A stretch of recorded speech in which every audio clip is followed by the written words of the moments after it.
Cool. Hey, everybody. Jamal here with Creator, and we are here with the awesome Anthony Friend in his studio. This guy's an amazing beauty photographer, shoots all over the world for big brands like Moroccan Oil and L'Oreal Paris hair collections.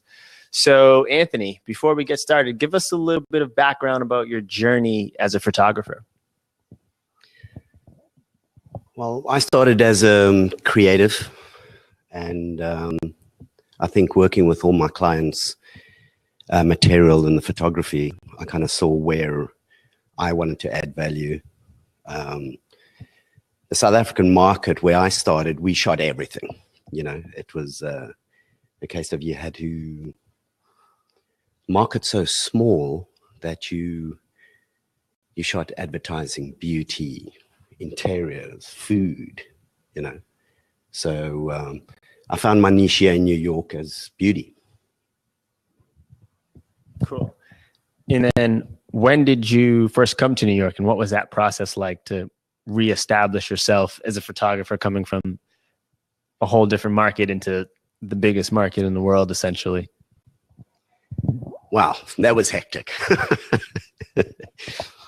That was a case of being a big fish in a small pond, you know, and you hit New York and wow, there's on average about 70,000 photographers, you know, and they are good because everybody who is the best in their village, their town, their city comes to New York, you know. So I think finding a groove, finding support system, finding the right people to collaborate with again is the journey, you know. And I think you got to do your time and build those relationships and also create your look, your feel, and people get to know you for that, you know. And that's the big thing. New York is about surviving it, enduring, and then establishing a small network of people around you, you know, and then you start building your clients that way. And that's the vast difference. It's just don't rush it. You've just got to take your time, build it, you know, sort of one block at a time. And I think that's what I've done, is getting to that stage where, and it normally, you know, for most people that I've spoken to, takes around about 5 years, unless you were already, you know, working with brands that cross the pond, so to speak. But people don't know you and they see people come and go. So it's just be steady, you know, with it and create that look. Yeah. So speaking of looks, what would you say is your look, and particularly with regards to beauty? What have you kind of hit upon that you like as a visual style and vocabulary? Interesting question. And I think, you know, recently I just went to go meet with a new agent, and he looked at my body of work and he said, you know, there's just, you know, when I bring up your work, I see this little something in the eye, it's a moment. And which was strange because within 3-4 days later, I was sitting with some clients, and the creative director said, you know, one of the reasons we went with you is because that little something in the eye, we can't quite place what it is. Now, as an artist, you should never curate your own stuff. You know, I like to shoot a lot of different things in different ways with different lighting. Whereas there's one school of thought here that seems to say, you know, stick with the lighting that you're comfortable with and work on that and create just that look. I prefer to have a sort of softer feel to it. I'm very big into hair. You know, for me, hair and beauty, you know, this kind of aspect, I love getting involved with a girl. I want to see something in her eyes. I want to see a story, you know. I want you to wonder what she's thinking. And that's ideally, you know, my vibe. Cool. So let's get into the first audience question. Let me just look it up here. So the world of photography is changing, and you're kind of seeing a lot of photographers get into more workshops and educational stuff. And the question here is from our user, Garen. Do you think photographers need to go into education and do workshops to be successful in the industry? No, I don't think you do. I think if you have a desire or it's your sort of personality to want to share, then do it. You know, I think it's incredibly fulfilling. I've discovered that just recently over the last year, 2 years that I've been involved with workshops, to the point that I was like, okay, you know, what is your love in this game? And mine is, I love shooting, being on a day where I'm shooting hair and beauty, and I love teaching about it, you know, because I find myself, I would be on set and I'd be teaching the girl how to move. I'd be teaching the client what I'm doing with the lighting, you know, and I found out that I was constantly teaching. So I was already in that vibe. But I don't think that this is a formula for success. You know, some people, they are successful, but online is, the social media is a whole different game that we're still trying to figure out, I think, for the most part of it. And people that have established careers are coming slightly late to the game. I think people that embrace social media originally are ahead of the game. And I think the social media platform has given this opportunity to educate where we never had that before. You know, it's a great way to tap into people that are experienced, you know, and to be able to learn from this teacher, from that teacher, and you find, you know, what works for you and what you like to hear, and you go with that, I guess. Yeah.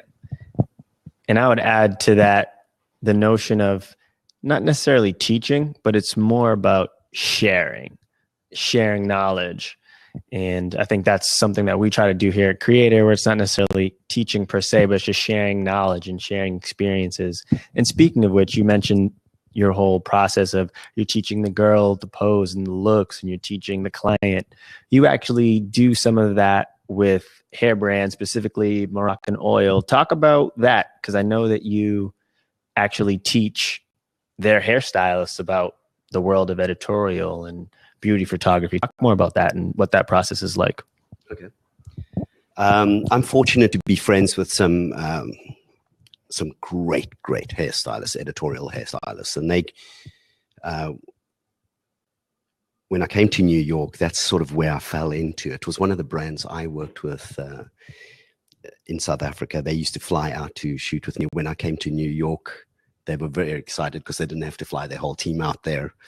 And they introduced me to some amazing people. And through this great friend of mine, Peter Gray, we got to understand this hair aspect. And when I watched him and listened to him, he could teach photographers about lighting. He's one of those rare cats that knows a little about everything, you know, and a lot about the lighting. And he's worked with the best photographers in the world. And then we started seeing that with the clients that we were working with, them starting to say, how do we take salon people? And it's a different type of cutter. They want that experience to be an editorial hairstylist. But who teaches them to do it? Because they think, you know, they see these hairstyles in the magazines and they go, oh, I could do that. You know, you don't have 5 hours to do it. You've got an hour to prep it. And you've got to think about the influence of the whole team. Like, what's the makeup doing? What's the styling doing? You know, you can't do a big hairstyle when a girl's wearing a big fur. She loses her neck. And they don't think about those things. So what we do is we kind of train them up for 2 days, and we'll say, this is currently what's happening fashion-wise, you know, in terms of styles. How do you do, you know, beach hair? How do you do a great braid? How do you do a wet look? Whatever it is. They learn those skills, and then I bring them on set and I teach them about the etiquette. Where do you stand? How, you know, how do you look at it? Because I like to build a hair 360 so the girl can move around. You don't just build it in a 180 degree and then the girl's got to do the whole shoot, you know, one side kind of thing. So what we try to teach them is to say, how does it work? Also, you know, from a hairstylist point of view, when they're dressing hair, they do it standing above the girl. You know, she's in a chair and that's where they build from. As a photographer, I shoot beauty, I shoot up because I like to make a woman look iconic, you know, and the jawline's the beautiful part. So I teach them, you know, stand the girl up, even take your cell phone, shoot and see what it looks like on your cell phone. It's going to give you a slight indication. Then start talking about, look where the guy's lighting. Teach him, you know, he's going to eat into the hair. If you've got little flyaways that shouldn't be there, and the guy's got a hair light, you're going to see all this little fuzz, you know, unless that's what you're going for and stuff like that. So that's specifically what we do, is we take them and we show them how to be a part of this team, but how to look at it from that team perspective, and also to take into consideration the fashion side of it. And are you fashionable with your hairstyle? And does it connect with what she's wearing? Cool. Awesome. Yeah. Let's get into another audience question here. So what is the best book on creativity or artistic abilities that you've ever read? And this could be a number of books. It doesn't need to be just one. Hey man, I'm quite old already. There's quite a few books. I tell you what recently that influences me. You know, I love Savage Beauty, the McQueen book. Just, you know, it influences my personal artwork, the stuff that I do for myself. I think that man was just prolific as an artist. And it's interesting to see what that takes. I just think, you know, fashion by its name changes. You change. So to have one book that has done it all doesn't really work for me. I think it's currently, and for the last few years, Savage Beauty has been, you know, such a large influencer for me. Awesome. And that's the McQueen book. And yeah, he was an amazing designer and really just all around artist and creator. So let's jump into, speaking of which, you're talking about fashion and beauty. So what are the main differences between shooting beauty and fashion, other than, of course, the more technical aspects of the close-ups with beauty and face, and then fashion, full body looks? It's interesting because I've just come off a big beauty campaign for the last 3 days and looked at the amount of pre-production that we were doing. And, you know, what we had to look at was when we did all the castings, firstly, the clients would show us what the product did, what they wanted it, you know, what the response needed to be from the skin. Okay. So fashion, you know, you've always got your, one of the reasons I left fashion was when somebody said, I can't see the shoes. You know, I was like, I'm not interested in that. I'm interested in yeah. And that takes good preparation with a good hairstylist, good makeup artist, good skin, you know, and a model who understands, firstly, her skin, her eye structure is super important. Depends what they want from that, you know, beauty shot. I like personality in the girl. You know, I want her to be present, bring herself to the shoot. So the casting process is really important.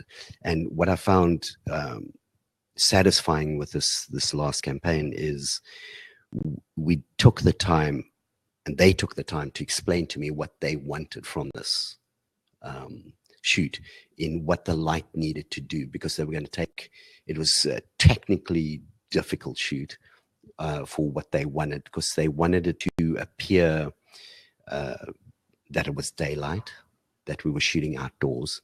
But the preparation for that is November in New York. You never know what you're going to get. Yeah. Okay. You cannot put a whole bunch of girls outdoors, make them feel like they're completely comfortable. It's kind of summer. And the kind of lighting that they wanted literally happens for 3 minutes to 5 minutes. Yeah, you get that window. And if any of those aspects are out, the hair, the look, you name it, it's gone. you know, and the financial implications on that is ridiculous. Ridiculous.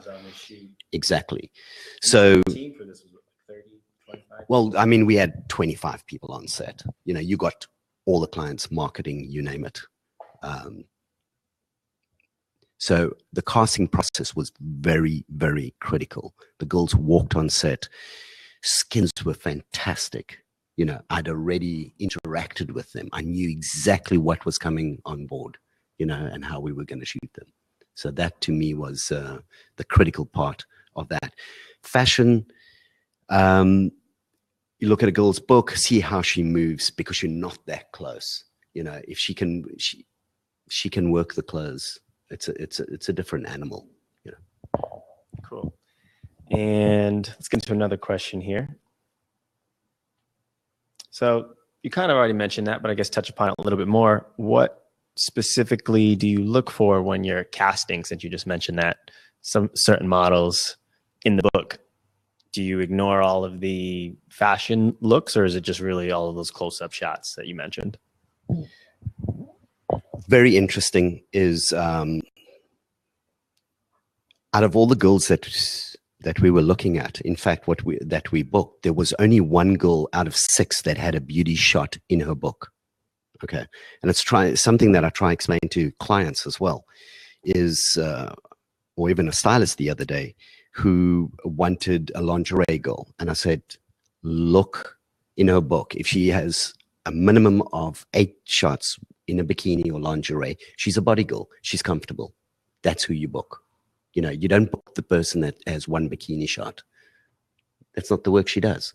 So beauty, you want to look for that girl who's got more beauty shots in her book.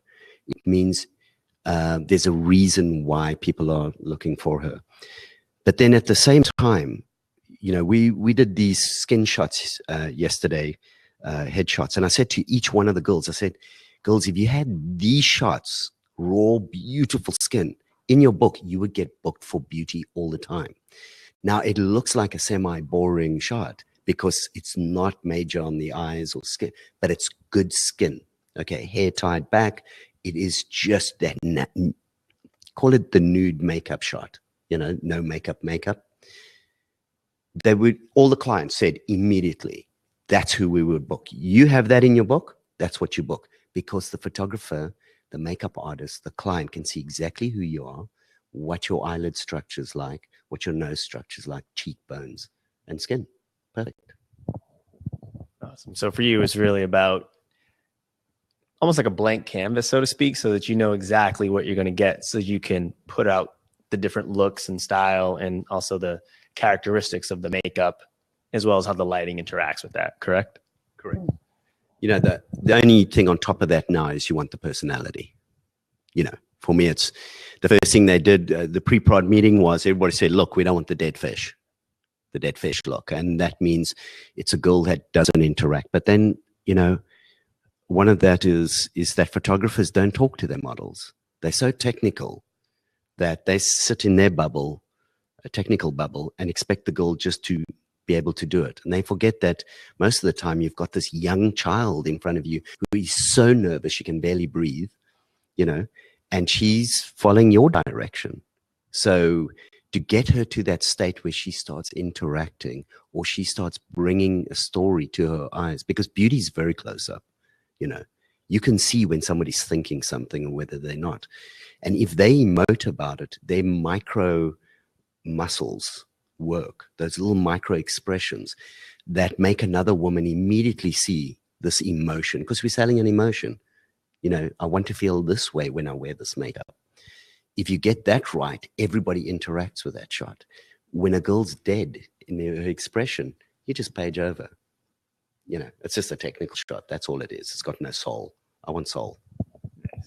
Like that soul. That's a good point. Let's go back up here to some more questions. This question is about the new world of blogging and kind of how that's taken things over. I've heard similar stories now where stylists or makeup artists and even moving over to photographers where you're now seeing clients actually look at how many Instagram followers there are, or what's your Facebook following, almost how much of an influencer are you? And to a lot of people, that's kind of devaluing the art that creators are doing. Now it's just like, oh, well, I can pull out my iPhone and snap that photo. So what are your thoughts about how social media and just the prevalence or all of this content being created? Do you think that's devaluing photography and what you do, and stylists and makeup and hair artists, or do you think there's something else happening? Look, I think photographers felt that way when digital became available. And as cameras have become cheaper, everybody can jump on board, so to speak. It's now not iPhotographer, iPhone, iPhotographer kind of thing. Look, I think that there's so much content that's needed because of social media. So it's given a platform for a lot more people. In many ways, the ignorant client who says, my son or my nephew's got that camera and feels they can pull off the job. Yes, they can shoot something and it doesn't have the same quality. And there's a backlash on the market some point. Then they come back to you and say, could you reshoot the campaign? But we don't have the budget because we spent it on the kid. So I think there's clients that still want a certain quality.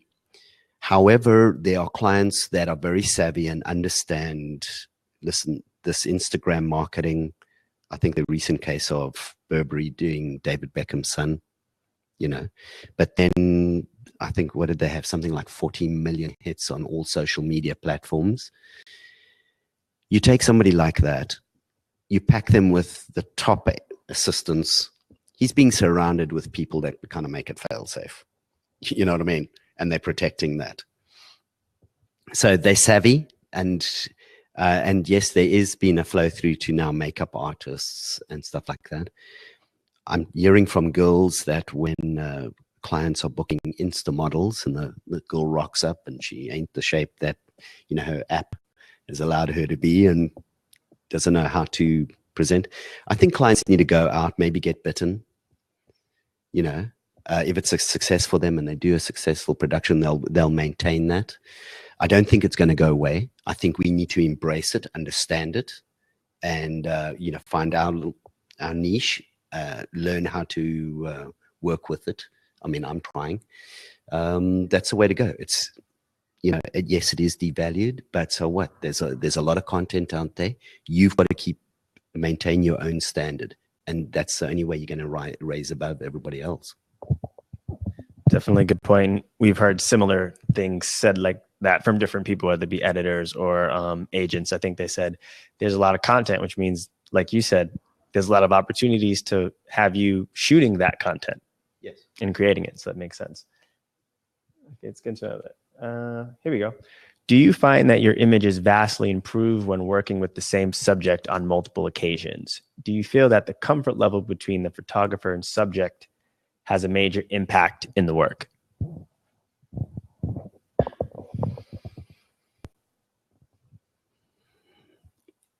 Well, practice makes perfect, doesn't it? Interesting point, because this recent project that I was just on, I don't think I could have pulled off the campaign had I only stuck with one lighting situation. I think because I've played with a lot of different lighting and continue to play with a lot of lighting, it allowed me to come up with the right technique to capture the images. Sticking with the same lighting, you've also got to make sure that you maintain your interest and you constantly pushing your own boundary within that one subject, but you're definitely going to, your quality should increase. I think what you do is when you first start photography and you buy your first light, it's that one light. and you work with that, and suddenly you feel you're getting better. So you start buying a second light and a third light and a fourth light, and you go up to 10 lights, you know, and then you come back to your one light and you go, hang on, I'm shooting with one light, but my work's so much better, you know. And I think it's that process of just learning how to work with it. You are going to improve, but get people around you to keep pushing you in that space to improve your work. That makes sense. And then what about, two-part this. What about actual, say, talent? Working with maybe the same models again and again. And then also team, working with your same team, different team, people in your team over and over again. Do you feel like those two aspects have also helped you? And even the same clients over and over again?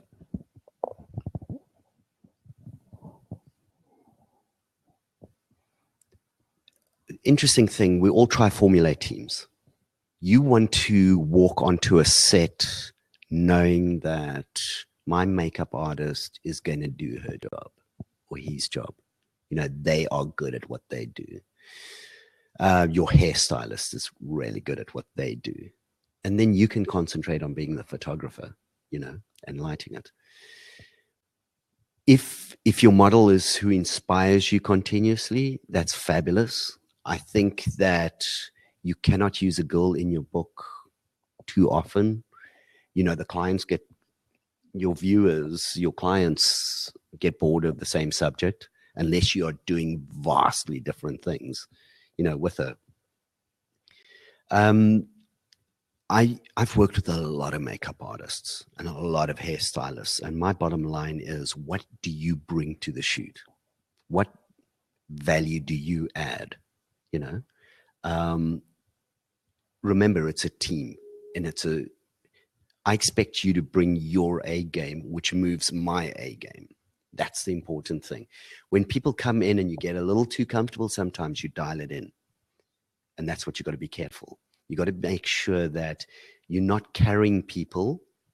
You want the best you can work with, and so that you elevate your game. They make you elevate your game. It's always that way, you know. Keep pushing to keep elevating, and when you elevate, you bring your team with you. You know, you show them how to push the level all the time. They'll want to stick with you, so they'll push. So let's get to another audience question here.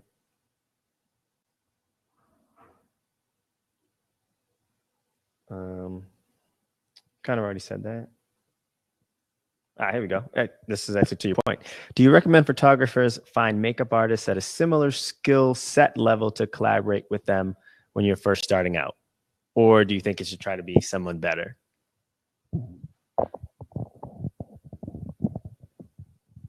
Well, the interesting thing is, how do you discern what your level is and what their level is? You know what I mean? I think that's more through experience. Depending on how you shoot and how clear your work is, you can start looking, and because we do everything so macro, you know, especially when we're retouching, you can start seeing people's knowledge about light, the kind of makeup that they use for the light that you're working, their finishing, all these little nuances inside the makeup, so that makes your job easier, or how they reshape faces. Like when I teach makeup artists and I do seminar or a workshop with them, I always say, you starting makeup, try get a model to do your work on. Building your portfolio on your sister, your cousin, or your best friend that you think is beautiful doesn't cut it. You know, it might be fabulous makeup. We're in the beauty game. You know, we judge. You are judged in your book by the girl and your beauty and your photography on that girl. So always try elevate. Look for the best you can work with, because it'll drive you higher. And kind of speaking of that, we're now kind of transitioning into more of the business of it, so to speak. Like you said, it's an industry. Talk about what you've had to do to kind of keep your level and keep getting gigs, and how have you been able to put your work out there and create these relationships with L'Oreal or a Moroccan Oil?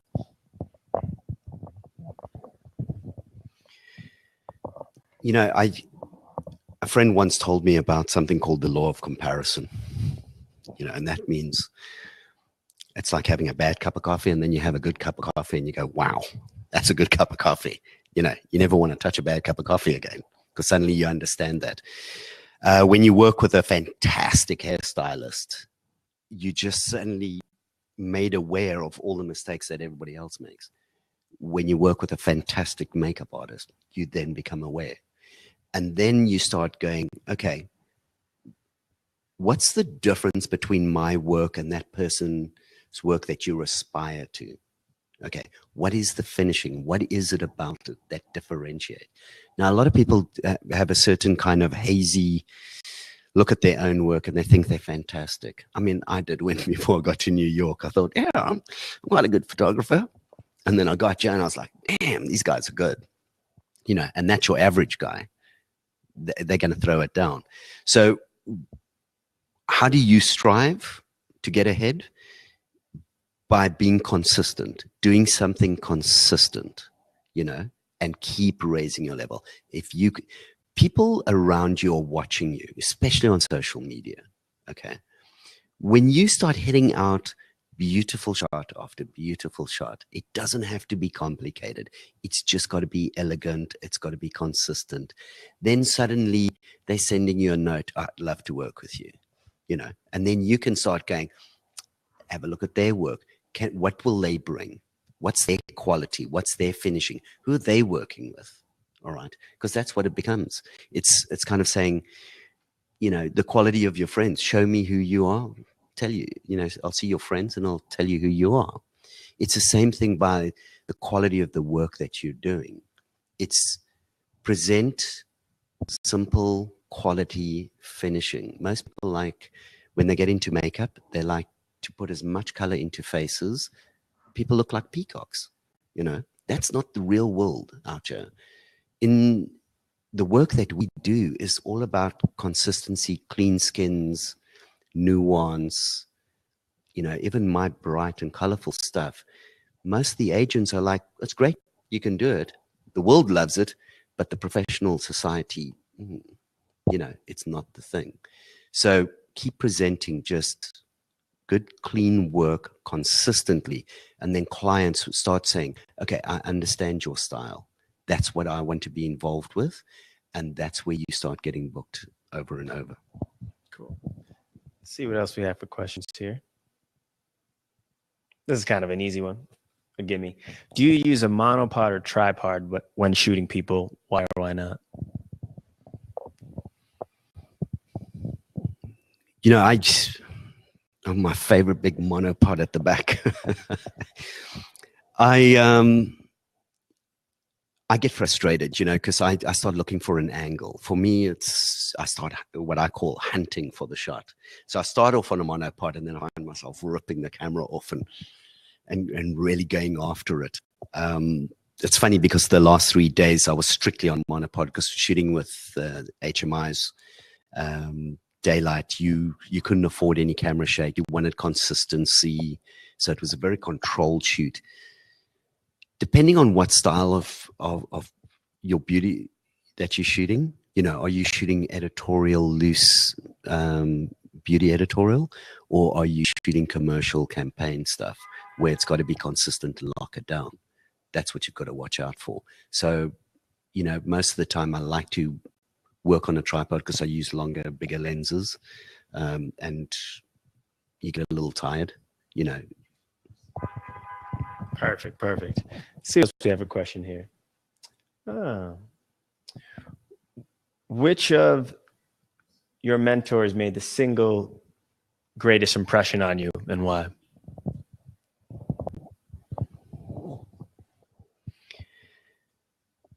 I think my friend, the hairstylist, was my single most important mentor, especially coming to New York, understanding the highest end of the industry. Watching somebody work extremely hard, be extremely individual. You know, it's something I didn't really understand right in the beginning. When I got here, I wanted to show that I could shoot what everybody else shot. Whereas what you have to be here is you have to be unique and be an individual. So, you know, I think that's what I learned the most was find the creativity, push the creativity, and, you know, work at that. You know, I wouldn't really say it for me. It's like work that single lighting. It's work that single idea, you know, and until you've got that polished, and then it's that kind of style of working. Cool. I think we have one or two more questions from the audience that I don't think you touched upon. No.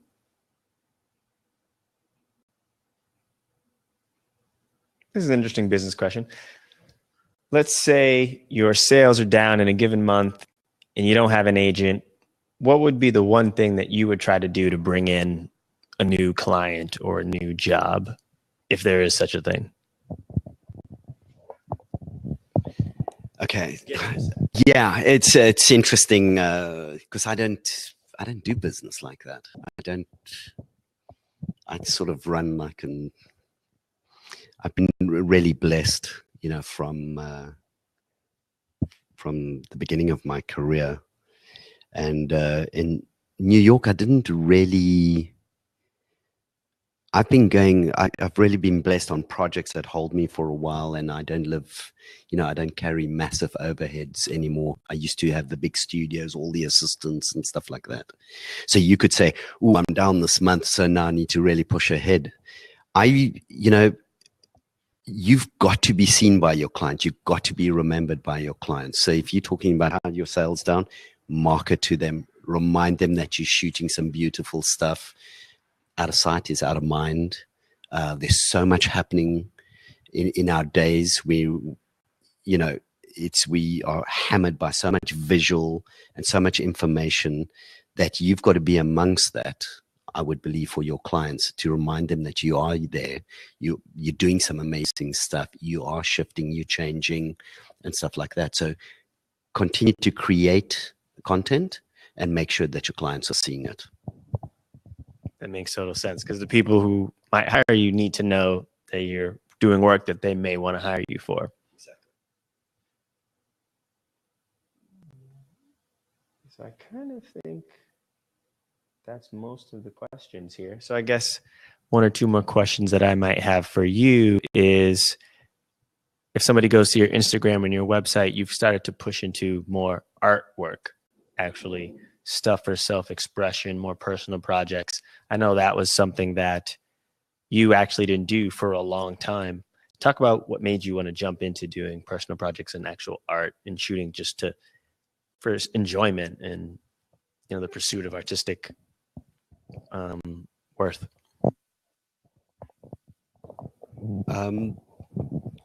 You know, I met a guy, some sort of spiritual guru, when I arrived in New York, and we were sitting in a car and we had to take a long drive out to the agent's house for a barbecue. And he said, you know, find out who you are, be that. Don't try to be like everybody else, because we got too many of those in New York. And I didn't quite understand what he meant, you know, because my career was always very commercial, was based on what the clients wanted. You know, that's what I deliver. They can show me a reference, I can light like that, that's what I'm going to deliver. You couldn't be creative. If you were creative, you didn't work. The market wasn't big enough for that. They wanted to tell you what to do. You're essentially a monkey with a camera, you know, just delivering. Coming to New York, they're going, who are you? What is your style? And I never understood that. So I threw my whole book out, all the work I'd ever done, and started one picture at a time. One day I happened to see a model that inspired me. I asked her to come around the studio the next week, and I painted her body with some clay, and I took a picture. And for the first time in my career, I did something for myself, not for the model, not for a client or anything, and was completely blown away by that. I continued with the project. I landed up being offered an exhibition, and suddenly I understood this incredible, fulfilling part of being an artist is to feel yourself, do something for you, which is incredibly important. And that is a completely selfish state of your creativity. But then you see what's individually you. And if that happens to influence your commercial work, you suddenly start understanding what your style is. And that's what happened to me. So right now I'm on this journey of taking what is essentially my private artwork and taking my commercial work, and I'm trying to bring those together, because that's where that individual style comes in. So I feel liberated in this creativity and in this beauty, and at the same time it's working beautifully for my commercial side, because it's taking me away from the commercial pack or what everybody else does, and that's the exciting part. I guess as a final thought or question, so leading off of that, where do you kind of see yourself going in terms of your work, and where are you looking to push yourself now? What have you not done that you're interested in trying and going? Wow. That's putting it out there. You know, I feel like I've just started my career. It's kind of really weird. I'm this incredible babe who's kind of looking at this big world out here, and there's I want to continue this, and I want to continue marrying those two together. I want to push my artwork. I want to get into film, because that's the new frontier. If I'm going to say anything to anybody out there right now, explore moving picture, because that's the future. You know, talking to the clients, talking to their marketing directors, their creative directors, everybody feels that way. That's where it's going. And start marrying all of this together, you know, because it's all going to influence each other, and that's the exciting part. So this is just the beginning of it, and that's where I want to go to the future, is just get on it, trust myself, and have fun with it. Have fun with it. That's the most important part. Cool. Well, Anthony, thank you so much. That was awesome, of seeing what you do, how you do it, and getting a little sense of what your thoughts are on beauty and fashion. I think it's very interesting, especially the comment about how you think this is just the beginning, because you've been doing this, some gray hairs there. Not to call you out, but so yeah, I think you still have that joy, you still have that passion. I think that's incredibly important. So everybody tuning in, thanks for watching this edition of our session today, which is Beauty in Focus with Anthony. You can follow him at his website, which is just anthonyfriend.com, right? And then also on Instagram, which is antfriend. And all this information is at the bottom of the screen if you just scroll down to the speaker bio. So definitely, if you missed it, tune into the replay, and hopefully we'll have Anthony back in the future to get more in depth on some of these key topics.